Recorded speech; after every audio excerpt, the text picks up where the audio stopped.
사랑하는 신앙의 형제자매 여러분, 오늘 우리는 주님 안에서 잠시 세상의 소음으로부터 벗어나 우리 영혼을 살찌우는 깊은 지혜의 샘으로 함께 걸어가고자 합니다. 이 시간 우리에게 주어진 귀한 말씀들을 통해 우리의 믿음이 더욱 단단해지고 삶이 더욱 풍요로워지기를 소망합니다. 본격적인 이야기에 앞서 잠시 여러분의 영적인 동참을 구합니다. 이 채널의 구독과 좋아요 버튼을 통해 이 귀한 지혜가 더 많은 이들에게 흘러갈 수 있도록 도와주십시오. 여러분의 작은 손길 하나하나가 복음의 씨앗을 퍼뜨리는 귀한 사역이 될 것입니다. 너를 통해 영적인 양식을 얻는 모든 분들의 삶과 가정 위에 우리 주 하나님의 크신 은혜와 평강인을 함께 하시기를 진심으로 기도하겠습니다.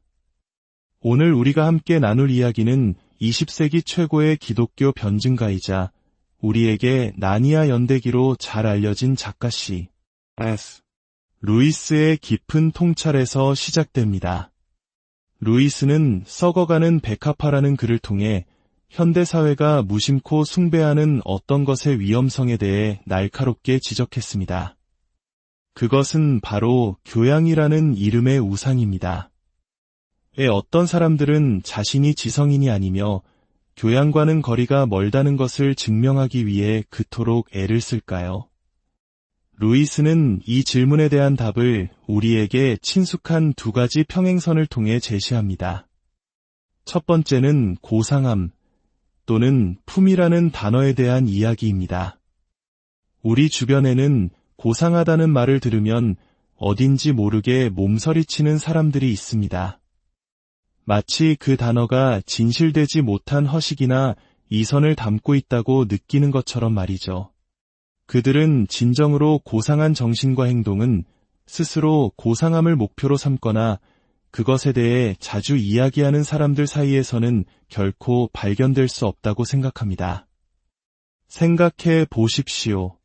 진정으로 품이 있는 사람은 거들먹거리거나 아무 데서나 침을 뱉거나 남의 것을 빼앗거나 큰 소리로 자랑하는 행동을 하지 않으려고 의식적으로 노력하지 않습니다.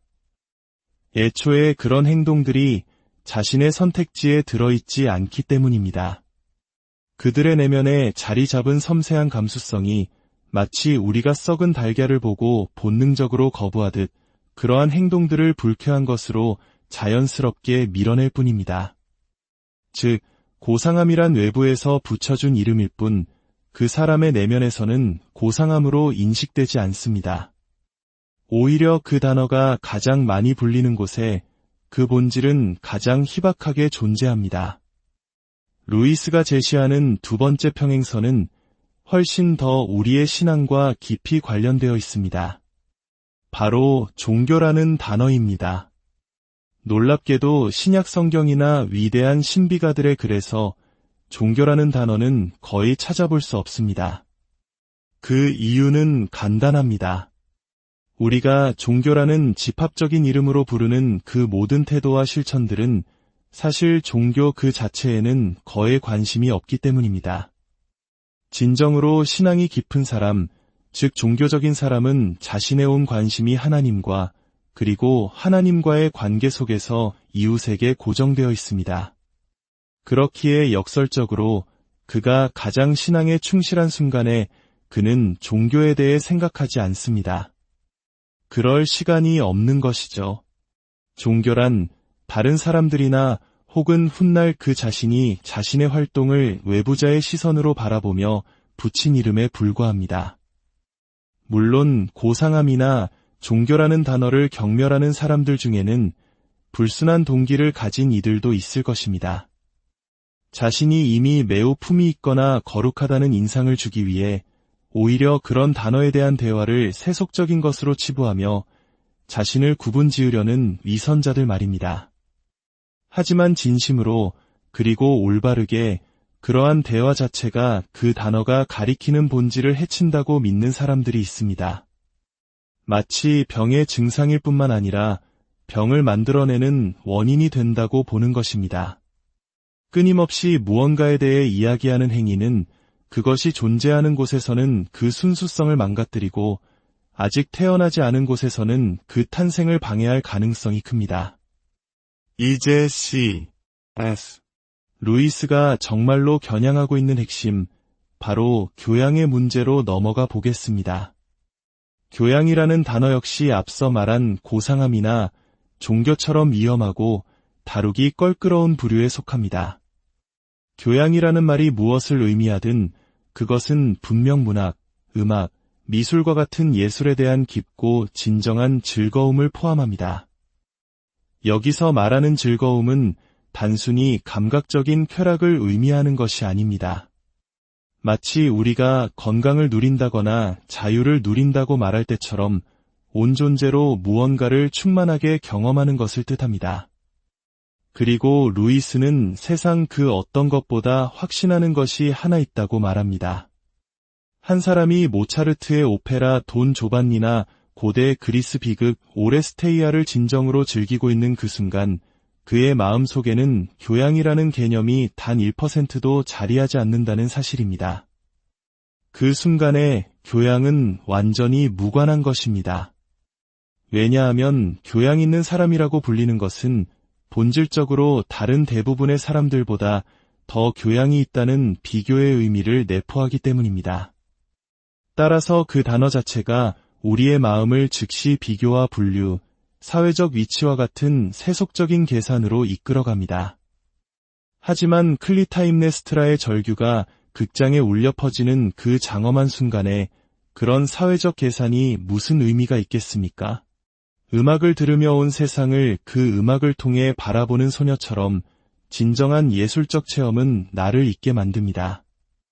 그 순간 우리는 교양에 대해, 심지어 음악 자체에 대해서도 생각하지 않습니다. 그저 음악이 되어 세상을 경험할 뿐입니다. 결국 교양도 종교와 마찬가지로 교양 자체에는 전혀 관심이 없는 내면의 활동들에 대해 외부에서 붙여준 이름에 불과합니다. 그리고 그 활동들은 내가 지금 교양을 쌓고 있다고 의식하는 순간 파괴되고 맙니다. 우리가 다른 사람이나 우리 자신에게 교양 있는 일이니까라는 이유로 이대한 예술을 접하라고 권하는 것은 예술을 즐기기 위해 반드시 잠재워야 할 우리 안의 요소들을 오히려 깨우는 행위입니다. 자기 개발에 대한 욕구, 남들과 구별되고 싶은 욕망, 특정 집단에 소속되고 싶은 마음과 같은 수많은 세속적 열정들을 불러일으키는 것이죠. 이러한 열정들은 그 자체로 좋든 나쁘든 예술을 감상하는 데 있어서는 우리의 눈을 멀게 하고 마음을 마비시키는 방해물일 뿐입니다. 어떤 이들은 이렇게 반문할지도 모릅니다. 내가 말하는 교양은 단순히 예술을 즐기는 행위가 아니라 그런 경험들이 쌓이고 서로 반응하며 만들어내는 영구적인 정신적 습관, 즉 성숙한 인격을 의미한다고 말입니다. 그리고 그런 정신을 공유하는 사람들 사이에서 생겨나는 풍요로운 사회적 삶까지 포함한다고 주장할 수도 있습니다. 하지만 이 재해석 역시 똑같은 난관에 부딪힙니다. 평생에 걸친 예술적 즐거움이 한 사람을 그런 바람직한 정신적 습관으로 이끌 수 있다는 점은 저도 인정합니다. 단, 한 가지 조건이 있습니다. 그가 결코 그런 목적을 위해 예술에 다가가지 않았을 경우에만 가능합니다. 자신의 마음을 수양하기 위해 시를 읽는 사람들은 시를 읽음으로써 결코 마음을 수양할 수 없을 것입니다. 왜냐하면 진정한 즐거움은 반드시 자발적이고 강렬해야 하며 다른 어떤 목적도 추구해서는 안 되기 때문입니다. 예술의 여신들은 정략 결혼에 응하지 않습니다. 우리가 바라는 그 성숙한 인격은 만약 온다면 우리가 찾지 않았던 부산물로서만 올 수 있습니다. 그것을 목표로 삼는다는 생각은 마치 젊은 시절 자신의 모든 연애의 목적이 자기 자신의 고향에 있었다고 고백한 괴테의 끔찍한 발언을 떠올리게 합니다. 설령 연애가 한 젊은이를 고결하게 만들 수 있다고 믿는다 하더라도 그런 목적으로 시작된 연애는 결코 그 목적을 달성할 수 없을 것입니다. 애초에 그것은 사랑이 아니기 때문입니다. 더 나아가 교양 있는 집단이 더 풍요로운 사회생활을 만들어낸다는 주장에는 어떤 증거가 있습니까? 루이스는 자신의 경험에 비추어 볼 때 교양과 타인에 대한 섬세한 배려 사이에는 아무런 인과관계가 없다고 단언합니다. 그는 오히려 교양이 없는 사람들 사이에서 그런 따뜻한 배려심을 더 자주 발견했다고 말합니다. 소위 교양인이라는 집단 속에서는 그런 사람도 있었고 그렇지 않은 사람도 있었습니다. 솔직해져 봅시다. 우리 주변의 지성인, 예술가, 학자라는 집단을 떠올려 보십시오. 그들 중에 겸손하고 공정하며 인내심 있게 타인의 관점을 이해하려는 훌륭한 인격자들이 분명히 있습니다. 하지만 동시에 다른 어떤 집단보다도 높은 비율로 남을 괴롭히는 사람, 편집증 환자, 비겁한 험담꾼, 과시욕에 찬 사람들이 존재하지 않습니까? 모든 논쟁을 싸움으로 만들어버리는 목소리 큰 사람이 그를 모르는 사람들 사이에서보다 우리 사이에서 결코 드물지 않습니다. 이것이 바로 루이스가 우리에게 던지는 예언적인 경고의 핵심으로 이어집니다. 그는 신정정치, 즉 성직자들이 다스리는 사회만큼이나 끔찍한 것이 우리를 기다리고 있을지 모른다고 경고합니다. 그는 그것을 카리엔토크라시, 즉 교양인에 의한 지배라고 불렀습니다. 이것은 어떻게 가능해질까요? 현대 사회에서 낡은 사회 계급이 무너지면서 사람들은 자신이 남들보다 우월하다고 느낄 수 있는 새로운 비공식적 귀족 집단을 만듭니다. 교양인 집단이 바로 그러한 예입니다. 한편 사회는 필연적으로 관리자 계급이라는 새로운 실질적 지배 계층을 만들어냅니다. 위험은 이 두 집단이 합쳐질 때 발생합니다. 즉, 비공식적인 교양 귀족 집단과 실질적인 관리자 지배 계층이 하나가 되는 것입니다. 그리고 그 둘의 유착은 이미 교육을 통해 일어나고 있습니다. 오늘날 교육은 관리자 계급으로 들어가는 가장 중요한 통로가 되었습니다. 물론 우리의 지도자들이 우둔해서는 안 되기에 교육이 통로가 되는 것 자체는 당연합니다. 하지만 현대 교육은 과거와는 다른 새로운 의미를 갖게 되었습니다. 오늘날의 학생들은 교사의 손에 훨씬 더 무방비 상태로 놓여 있습니다. 책이 거의 없는 가정에서 자라며 혼자 있어 본 경험이 거의 없습니다.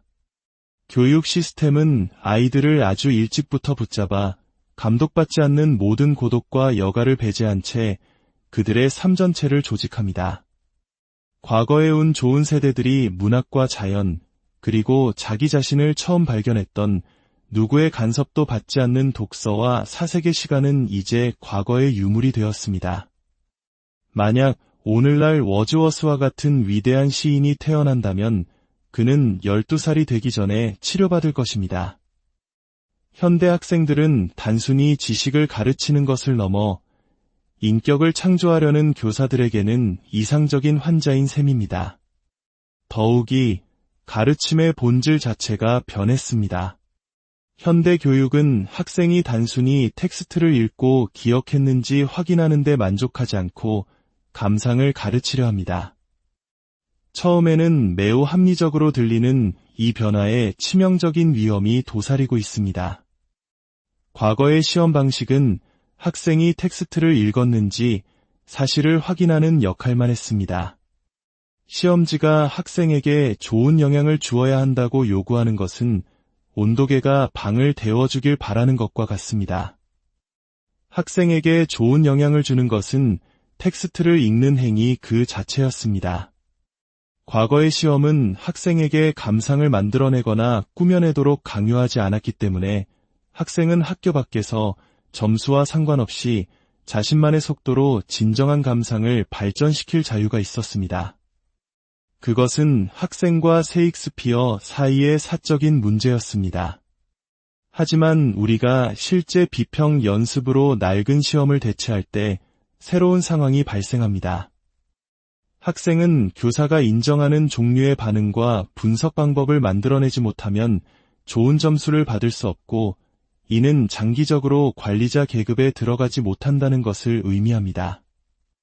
이것은 결국 학생들이 자신의 나이에 맞지 않는 반응을 조숙하게 흉내내도록 훈련받거나 더 나쁘게는 정답으로 여겨지는 반응을 꾸며내는 그다지 어렵지 않은 기술을 배우게 된다는 뜻입니다. 이제 학생들은 선택의 기로에 놓입니다. 우리, 즉 교양 있는 엘리트들이 승인한 작품을 읽고 우리가 그것에 대해 말하는 방식대로 말하라. 그렇지 않으면 너는 평생 노동자로 살게 될 것이다. 이러한 시스템은 자신만의 취향을 가진 소수의 창의적인 학생들을 자연스럽게 걸러냅니다. 그들은 낮은 점수를 받고 교육의 사다리에서 일찌감감치 쫓겨나 대중 속으로 사라집니다. 이것이 바로 루이스가 예견한 교양 엘리트 통치의 모습입니다. 교양이 지배계급에 들어가기 위한 자격이 되는 사회. 이는 역사적으로 지배계급이 권력을 잡은 뒤에 교양을 후원했던 것과는 정반대입니다. 교양이 권력의 결과가 아니라 권력의 원인이 되는 것입니다. 루이스는 이러한 사회가 바람직하지 않은 이유를 분명히 밝힙니다. 첫째, 교양은 사람들을 다스릴 자격을 주지 않기 때문입니다. 우리 지도자들에게 정말로 필요한 자비심, 재정적 청렴성, 실용적인 지능, 근면함과 같은 덕목들은 교양 있는 사람들에게서 더 많이 발견될 가능성이 전혀 없습니다. 둘째, 교양은 위선을 조장합니다. 성스러움이 권력의 조건이 될 때 이선적인 성직자가 나타나듯 교양이 조건이 되면 교양 있는 척하는 위선자들이 나타날 것입니다. 그러나 위선보다 더 무서운 것은 자신이 진짜가 아니라는 사실조차 모르는 사람들입니다. 그들은 애초에 진짜라는 것이 존재했다는 사실조차 모르기 때문입니다. 시를 평가하는 훈련에 성공하여 지배 계급에 들어간 젊은이는 시에 다른 목적이 있었다는 것을 상상조차 하지 못하고 만족하며 살아갈 것입니다. 이들은 회개할 수도 가면을 벗길 수도 없습니다. 마지막으로 신정정치와 교양 엘리트 통치에 대한 루이스의 반대는 거의 동일한 지점에서 만납니다. 썩어가는 백합화는 잡초보다 훨씬 더 고약한 냄새를 풍긴다. 우리 통치자들의 명분이 더 고상할수록 그들의 통치는 더욱 간섭이 심하고 무례해질 가능성이 높으며 그들이 통치의 이름으로 내세우는 바로 그 가치는 더욱 더럽혀질 것입니다. 가장 고귀한 것들은 우리 본성 속에서 가장 위태로운 발판을 딛고 서 있습니다. 거룩함이나 교양을 권력으로 가는 길로 만들므로써 우리는 그것들을 세상에서 몰아내는데 일조하게 됩니다. C.S. 루이스는 우리에게 호소합니다. 제발 이 두 가지만큼은 그냥 내버려 두라고. 자발적이고 상품화될 수 없으며 지극히 사적인 영역이 여전히 존재할 수 있도록 우리에게 남겨달라고 말입니다. 그는 교양에 대한 믿음으로부터의 후퇴를 원하는 것이 아니라 공격과 반란을 원한다고 외칩니다. 그리고 이 질문은 기독교인과 비기독교인의 차이와는 아무런 관련이 없다고 강조합니다. 그는 무신론자들과 불가지론자들 중에도 자신이 아끼는 가치들, 즉 진정성과 자발성, 순수한 즐거움을 아끼는 사람들이 많이 있다고 믿으며 그들을 향해 이 글을 썼습니다. 교양에 대한 믿음이 우리가 사랑하는 모든 것들을 질식시키려 하고 있습니다. 우리가 먼저 그것을 질식시키지 않는다면 말입니다. 그리고 우리에게는 지체할 시간이 없습니다. 사랑하는 성도 여러분, 오늘 S. 루이스의 통찰은 우리에게 깊은 울림을 줍니다. 우리는 세상이 정해놓은 교양의 기준이나 성공의 잣대에 우리의 영혼을 맞추고 있지는 않습니까? 하나님을 향한 순수한 사랑과 이웃을 향한 진실한 마음보다 경건한 신앙인이라는 외부의 평가에 더 신경 쓰고 있지는 않습니까? 주님, 저희가 겉모습이 아닌 중심을 보게 하시고 세상의 헛된 이름들에 흔들리지 않는 굳건한 믿음을 주옵소서. 예술이든 자연이든 신앙이든 주님께서 주신 모든 선물들을 어떤 목적을 위한 수단이 아니라 그 자체로 온전히 사랑하고 누릴 줄 아는 지혜를 허락하여 주옵소서. 우리 각자의 삶 속에서 가장 진실하고 가장 순수하며 가장 자발적인 것들을 지켜나갈 용기를 주시옵소서. 오늘 함께 나눈 말씀이 여러분의 삶의 깊은 성찰과 위로가 되었기를 바랍니다. 여러분의 삶의 모든 걸음 위에 주님의 평안과 축복이 함께하기를 기도합니다.